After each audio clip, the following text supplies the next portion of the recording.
Hello, everybody, and welcome to In Media, an MAB podcast. It's a show that takes a deep dive into the voices that shape the influence, the responsibility, and the humanity in the media that all of us consume. My name is Casey Jones. I'm the president and CEO of the Michigan Association of Broadcasters, and today it's my privilege to be joined by Blake Harms, who is a meteorologist at Wood TV in Grand Rapids, Michigan, a Valparaiso graduate, Hudsonville High School graduate, a weather enthusiast since a very young age, and the snow day god. Did I miss anything there, Blake?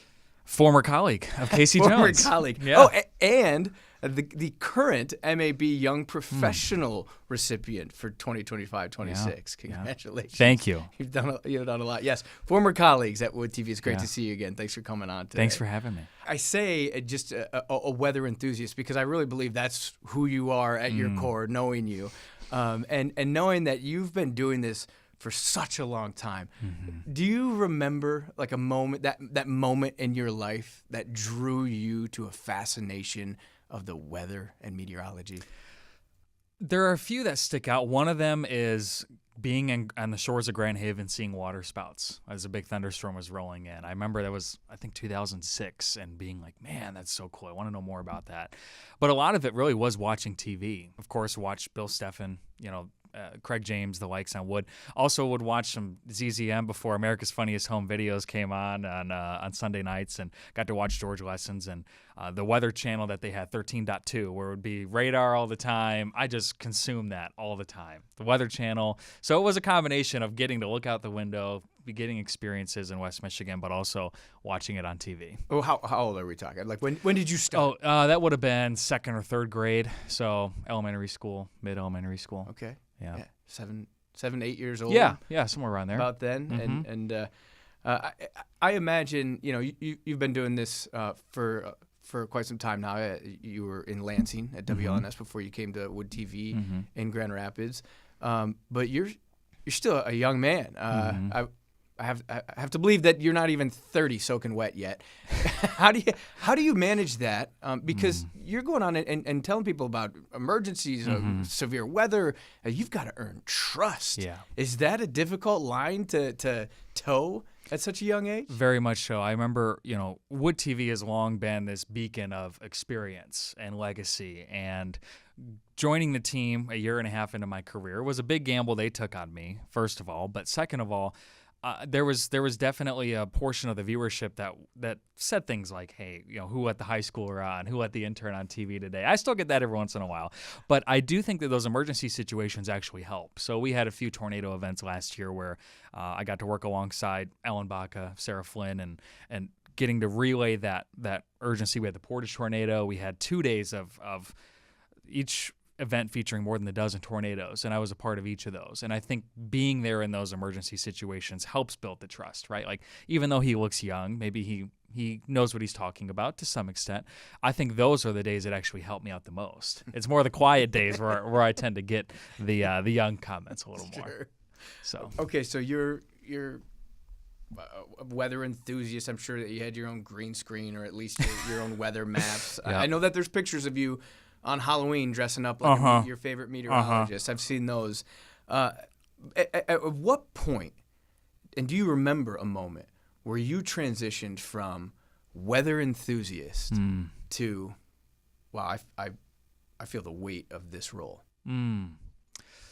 That's a good question. I think the school closing stuff is when that started, because it went from me just looking at the weather for myself and having fun learning about it and getting to experience it, to all of a sudden having people depend on me as a freshman in high school for when we were maybe going to have a snow day the next day. And so once the responsibility started of, hey, what I say, people are listening to, that's when the role kind of shifted for me to like taking it a lot more seriously. I think that a lot of people, region-wide know you as the snow day god, right? I mean, we had some weather this year in particular where the notoriety of Blake Harms on TikTok. And have you seen the memes and the videos? This year's been another level. Yeah. You got a favorite? No, I it's very weird scrolling on your For You page on TikTok and seeing yourself. I will say that. It's a unique experience that you don't get used to. You stop and watch, or do you swipe I away? can't even watch the whole thing most of the time, But it's been very unique this year in particular, like you said, because we've had so many snow days. I mean, I did 12 predictions in a row. And West Michigan's a very unique part of the country, I would say, because of lake effect. And, there are a lot of parts of the country where they close based on a county. So a storm comes through, the school's closed, that's that. For us, it's like we get a lake effect snow band, right? Where's it going to set up? Schools close by district instead of by county. So we're in a very unique part where people are more dependent on school closing forecasts and information than they would be in other parts. Even from mid-Michigan, there was still, when I was here in Lansing, I did it here for a few years. There was still an element to that, but even more so than like the Detroit area where it's a lot of your snow days are going to come from a system coming through. It's not so much dependent on lake effects. So it's a very niche part of the country where we're more dependent on snow days, and I've tried my best to capitalize on that. And there's a lot of kids out there who, when they're going to high school for the first time, trying to build that friend group. They're joining clubs. And they're playing sports. I would sing on the bleachers during the football games. But not you. No, you started to predict snow days. I imagine that gained some popularity and some quick friends in high school. Very much so. And my freshman year was our second snowiest winter of all time. We had over 100 inches in Grand Rapids that winter. And so we had 8 or 9 snow days. So it was the perfect chance to start. And when I was in high school, Twitter was really popular, mid-2010s, and so that's what I used a lot for getting it out to people, and that's how the growth really started, was Twitter and eventually Instagram and then lastly Facebook. But social media was a huge part, and it was right at the right time where I was entering high school. Your group already expands when you go to high school, right? And then through the school closings, that's kind of how it grew. I remember because I was anchoring the news at the time, and we're on a morning show talking about a storm that came in overnight, and we've got a new school closing coming in, and we're hearing about this high schooler named Blake Harms who's predicting snow days the day before, and they're right, and he's on. How's he doing this? Yeah. And we did know who you were because you'd come into the station a couple times. Weather enthusiast. We go back to that. Talk more about the evolution of the snow day forecast from that freshman year to growing it into, it's like we said, this year it's become the staple. It's a pretty unique journey. So it started off as me predicting snow days because I wanted the day off from Hudsonville. So it would be me as simple as going into my classroom. Really, it started 8th grade, just saying, I think we're going to have a snow day tomorrow or not. And a lot of it was bothering the storm teammate meteorologists on Twitter. Hey, what do you think for tomorrow? What's going to happen? Or watching them on TV. Then, that continued through most of high school. Then freshman year, I started doing Hudsonville, Jenison, Granville. And then I got a laptop my junior year of high school, so I started making maps. That was 2016. Then, I almost stopped it when I went to college because I went to college in Indiana. I thought, how am I ever going to know what the weather is? I have a hard enough time when I'm living here, let alone when I'm in another state. So I almost stopped it, and I thought, no, that's fun to do. I'll try it. If it doesn't go well, whatever. 2018, 2019, my sophomore year of college is when we had the polar vortex, really a lot of snow in a few week stretch. And when those stretches happen, like what we had this year, that's when the following grows because people talking about it more than usual. It's more than just a random day, right? It's a whole week in some cases. So then that summer, I interned at Wood, 2019, and Dan Bors, who was the news director at the time, took a chance on me and said, hey, do you want to do this for us? I was posting these maps on social media. It was just kind of my own deal. He said, do you want to be a part-time freelance, basically web producer for us?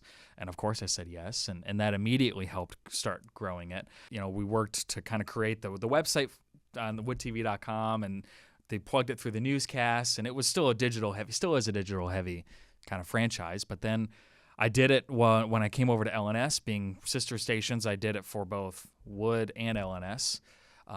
And then coming back to Wood, it allowed me to focus more on the on-air presence of it and just to work to grow it every year ever since. And it's just been organic. That's been the cool thing, is like, it's not like I'm buying billboards and broadcasting it out. It's just... But kids don't have to put ice cubes in toilets or wear pajamas backwards. They just have to follow Blake Harms. Is it just wild to you how it's caught like wildfire. Yeah, and I think what's unique about it is two things. First of all, it's a fun part of forecasting. A lot of times we're telling people how the weather's going to inconvenience them. And that's true to some extent for the schools, right? But for a lot of people, they check it because it's something that they might get. They might get a day off. And that's not something we get to do in this business all the time, is share how something's going to positively impact you as a student, right? And that's the other unique part, is the demographic. And I've had to learn how to engage with people. Kids on Instagram, middle schoolers, don't want to read a 4-paragraph forecast analysis. They want the maps. They want 2 sentences, right? They have short attention spans, and they want to know quickly. And so I've had to learn how to adapt to that group on Instagram, go on Facebook and explain to their parents and grandparents, get a little more in detail how to reach them in a way that they understand it, and then going and giving that forecast on TV as well. So it's been a unique opportunity, but the base that the following that's come from it has been very surprising. Pushback too though, right? Yes. Definitely. You can't predict snow days. Yeah, you can barely predict the weather. How are you going to tell us when the snow days are? And so it's been it's just been a crazy journey. What's your accuracy rate? I do calculate it every year, and it's been on my list to do it. Basically, I used to say yes or no. That was terrible. Put me in a horrible box, right? So then I thought, well, what if I do it on a 1 to 5 scale? So 1 being very low, 5 being very high. So I use it as percentage groups. So like in all the schools, I put in a very high.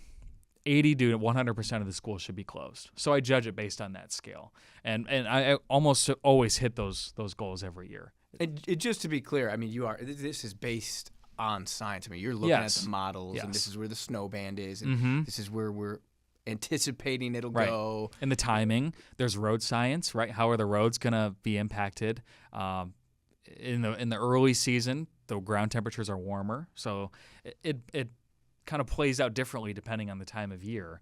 So there is a lot of science, and it's taking the forecast I'm already making for my on-air TV forecast and putting that in the lens of, will that be enough to close schools? Has it become a chore, or do you still enjoy doing that part? You started in high school to get the day off. But now it's become a part of your career. Yeah, I like to think of it as job security, first of all. Right, yeah. But I do think that at the end of a long stretch, it gets to be a lot. Like I did 12 school days in a row back in January.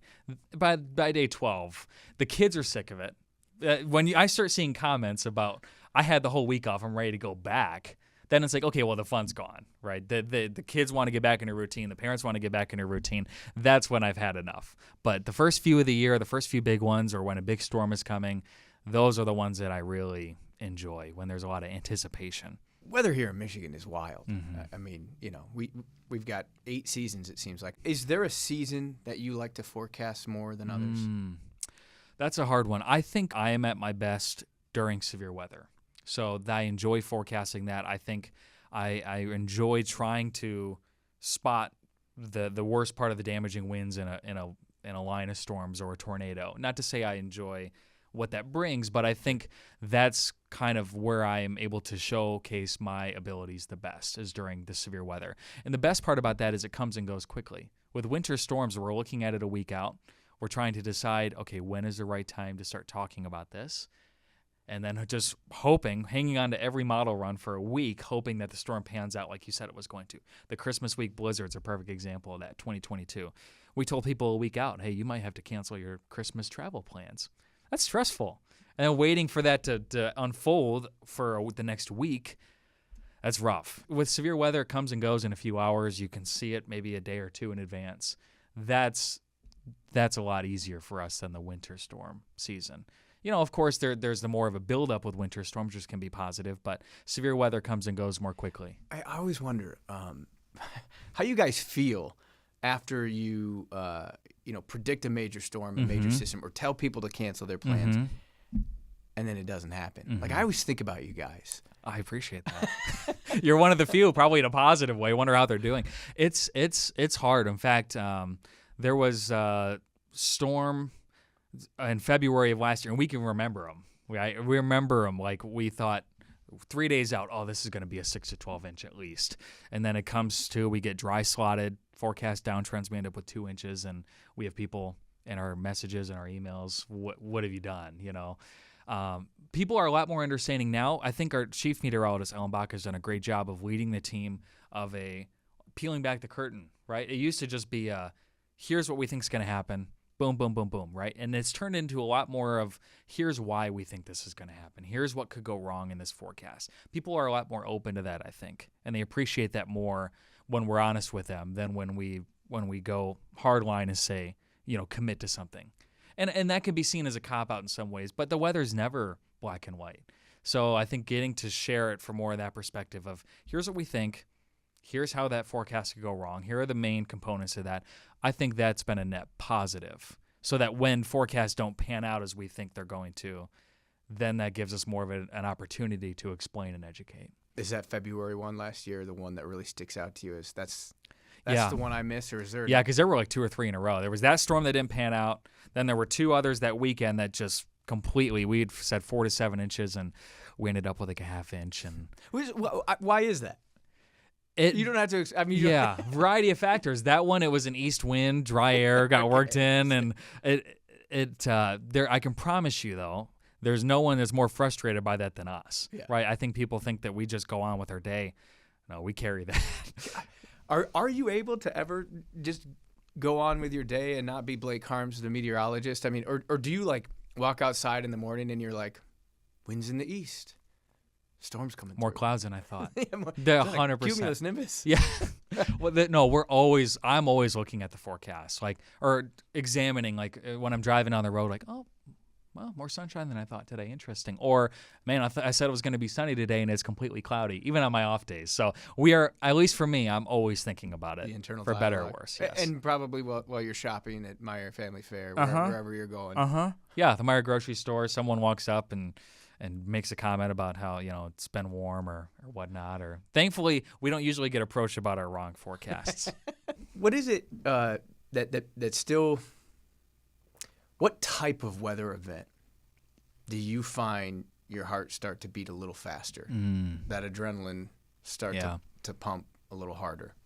Severe weather, definitely, because that's the one of the few components where if you want that life-saving information as a viewer, we're the only place to get it. An app can help you on the day-to-day weather. It can help you look at the radar when there might be a thunderstorm, but when there's a tornado, when there's damaging winds coming through, and you need to know information at that moment, local media is really the only place you can get it. And the ratings show that during our big severe weather events. So that is when I realize all eyes are on us. During a time we had a day back in May 15, where it was 10 o'clock at night. We knew it was coming. We ended up having 11 tornadoes, and most of them were weak. But they were these spin-ups where we were watching the line, watching for tornadoes to develop within that line, and you know that people are hanging on to your every word during times like that. And so those are the ones that make us nervous, because in some ways it is a matter of life and death in those situations. So I don't think it gets more intense than that for us. We still talk about the May 15th one in my house. Really? My 6-year-old.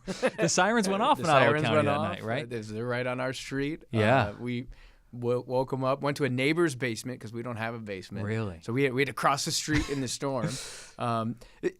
Is there a storm specifically in your career that sticks out as this is the storm that made me realize the responsibility I carry to public safety? Portage tornado 2 years ago. There was the Portage EF2, and at the same time there was one on the ground in Sherwood in Branch County that was an EF2. We had no clue, how bad they were. I mean, we had an idea. We could see the debris being picked up. That's when we realized that there may be people dying here, and thankfully we didn't lose any lives that day. But I went down the next day to Sherwood, and there was a very sparsely populated area, but there was a community of these manufactured homes.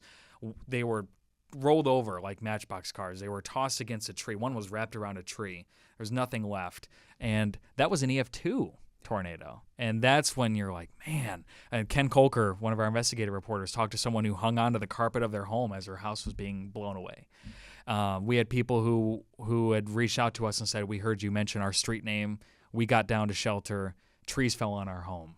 And because of what the information you were able to provide, your weather team, that's where we knew to get to safety. That's when I realized because up until that point we had a little events, right? But once you have a big storm like that where people do hang on to your word for safety, that's when the heaviness and the responsibility hits. What's it like in that moment? I mean, you're looking at colors and wind speeds and radar and communicating it in real time. Things are coming in off emails and fax machines still in some cases. Yeah.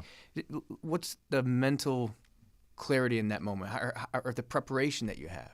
Yeah, it's easier when we know it's going to happen, when it doesn't catch us by surprise. And few events to that magnitude do anymore. Forecasting has gotten a lot better in that regard. But you kind of lock in. It's as soon as the warning is issued, all right, we got to get on the air. We got to be first on. We got to get on as quickly as we can. Then you're trying to juggle.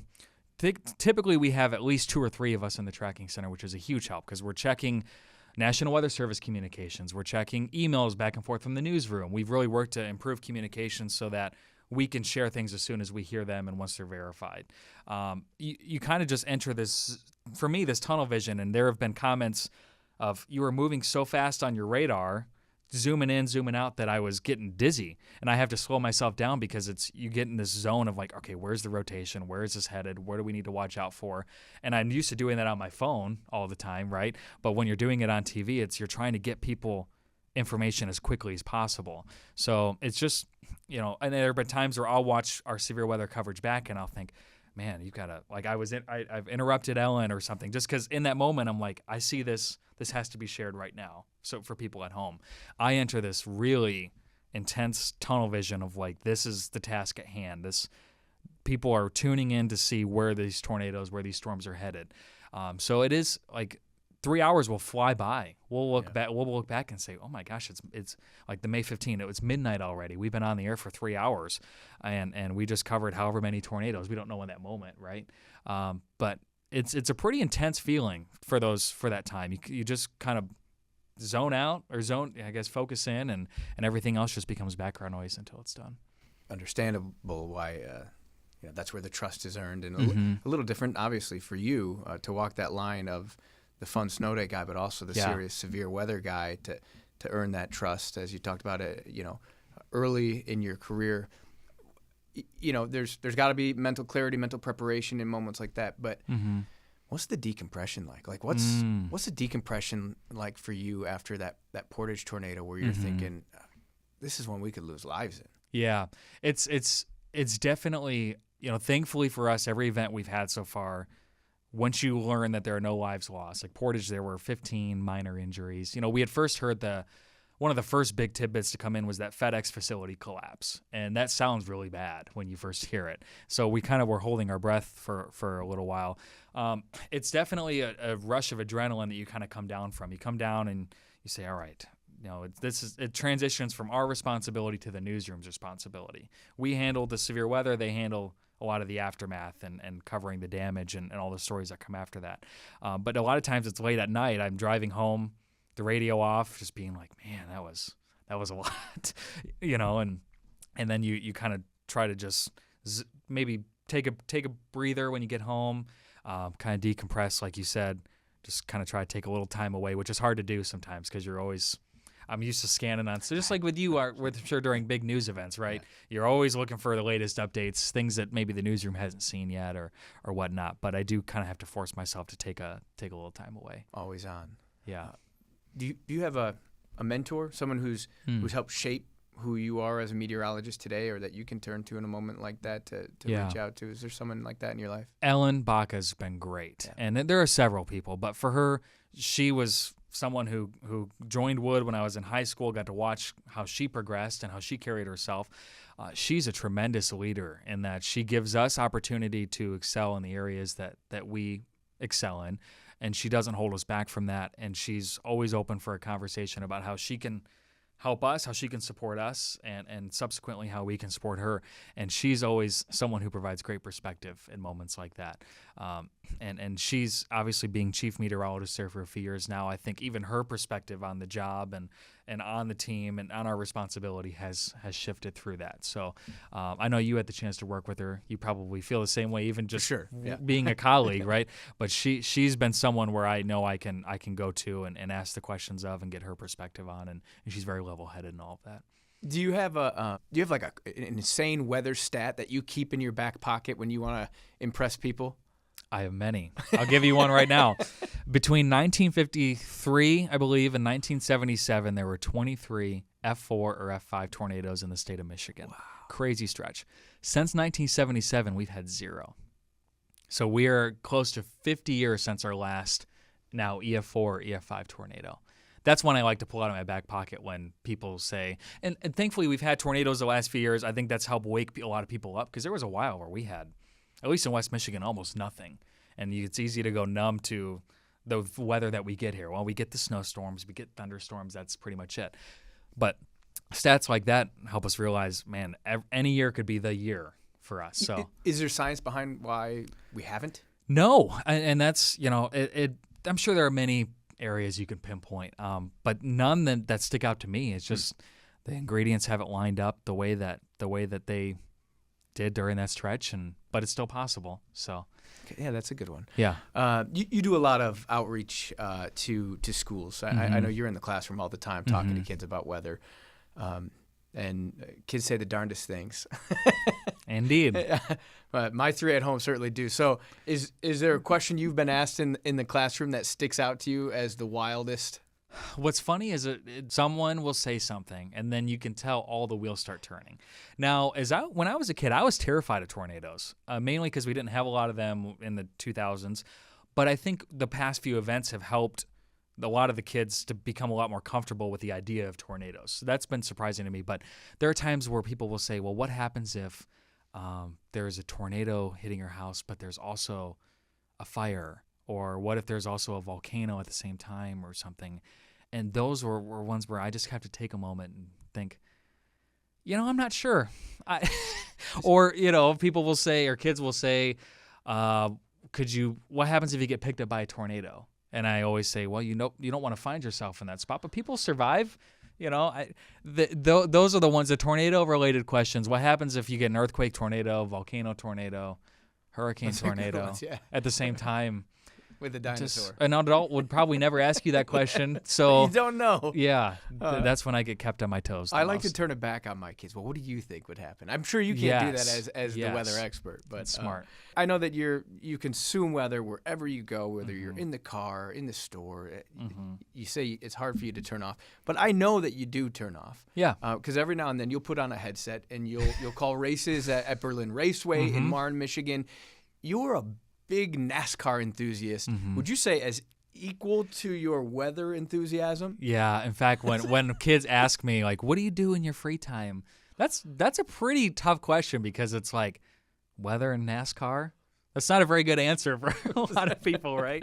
But racing is one of those things where I've been in love with NASCAR basically as long as I've been involved in weather.